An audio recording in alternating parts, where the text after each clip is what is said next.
అదే విధంగా మీకందరికీ తెలుసు, మీరంతా అనుకుంటున్నారు ఇవన్నీ ఇంతకు ముందు కొద్దిగా ఇచ్చిన కరెంట్ ఛార్జీలు పెరిగిపోయాయి. చంద్రబాబు నాయుడు గారు అధికారంలోకి వస్తే కరెంట్ ఛార్జీలు పెరగవు, ఇసుక ఫ్రీగా ఇస్తారు. మీ అందరూ వినే ఉంటారు అన్నా క్యాంటీన్ల గురించి. అన్నా క్యాంటీన్లు తిరిగి ఓపెన్ చేయబోతున్నారు. కాబట్టి ఇలాంటి ప్రతి ఒక్కటి కుల మతాలకి అతీతంగా 20 లక్షల జాబ్స్ కూడా ఇవ్వబోతున్నారు.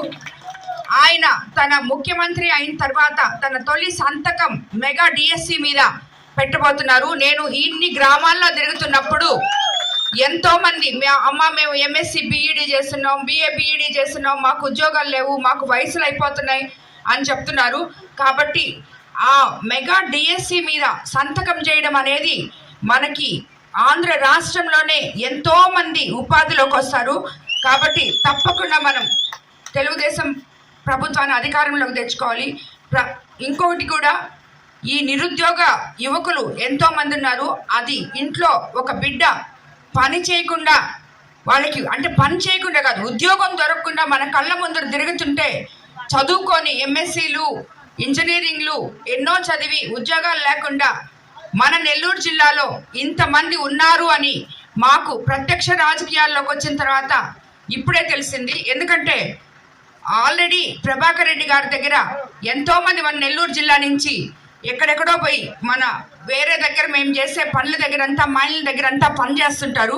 మేము స్వతహాగా ఒక 35,000 కుటుంబాలకి మేము ఆసరాగా ఉన్నాము. కానీ ఎన్నో వేల కుటుంబాలు ఇంకా ఉద్యోగాలు లేకుండా ఉన్నాయి. కాబట్టి ప్రభాకర్ రెడ్డి గారు, నేను ప్రత్యక్ష రాజకీయాల్లోకి వచ్చిన తర్వాత మీకందరికీ ఏదో మేనిఫెస్టోలు రిలీజ్ చేసి మేము అవి చేస్తాం, ఈ చేస్తాం అని చెప్పం. కానీ ప్రతి యువకుడు యువతి చదువుకున్న వాళ్ళకి ఉద్యోగాలు రావాలని మన ఇఫ్కాన్సెస్ తీసుకొని పారిశ్రామిక వాడుగా తీర్చిదిద్ది ప్రతి ఒక్కరూ ఉద్యోగస్తులు అయ్యేటట్టు, వాళ్ళ ఊర్లలో వాళ్ళ ఇళ్లలో వాళ్ళు ఉండేటట్టు చేయడం అనేది మా ఇద్దరి కళ.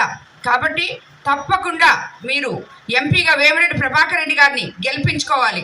ఎందుకంటే ఆయన ప్రతి ఊరిని ప్రత్యక్ష రాజకీయాల్లోకి వచ్చిన తర్వాత నాకు రోజు చెప్తుంటారు, ఆయన వేరే వేరే అన్ని నియోజకవర్గాలకు పోతున్నారు, మన కోవూరు నియోజకవర్గానికి కూడా వస్తున్నారు, అన్నిటికి ప్రతిరోజు సాయంత్రం చెప్తున్నారు అసలు ఇంతమందికి నీళ్లు లేవు తాగడానికి.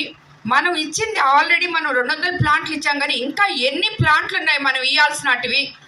ఎంతమంది యువకులు ఉద్యోగాలు లేక అల్లాడుతున్నారు అని ఆయన వెళ్ళిన ప్రతి దగ్గర ఆయనే దాంట్లో ఇన్వాల్వ్ అయిపోయి ఆయనే పాపం మన బిడ్డల్లాగా కదా వాళ్ళు కూడా అని చెప్పి రోజు బాధపడుతుంటారు. కాబట్టి అలాంటి మనస్తత్వం ఉన్న ప్రభాకర్ రెడ్డి గారు మీరు ఎంపీగా ఎంచుకుంటే మనము ఉమ్మడి ఎన్డీఏలో ఉన్నాం. కాబట్టి సెంట్రల్ గవర్నమెంట్ నుంచి ఫండ్స్ తీసుకొచ్చుకొని స్టేట్ గవర్నమెంట్ ద్వారా మీ అందరికీ ఎంతో అభివృద్ధి చేస్తారని మీకు అందరికీ చెప్తున్నాను. ప్రభాకర్ రెడ్డి గారు అంటే ఒక నమ్మకం, అదే నమ్మకంగా ఆయన శ్రీమతిగా నేను కూడా మీకు మాటిస్తున్నాను.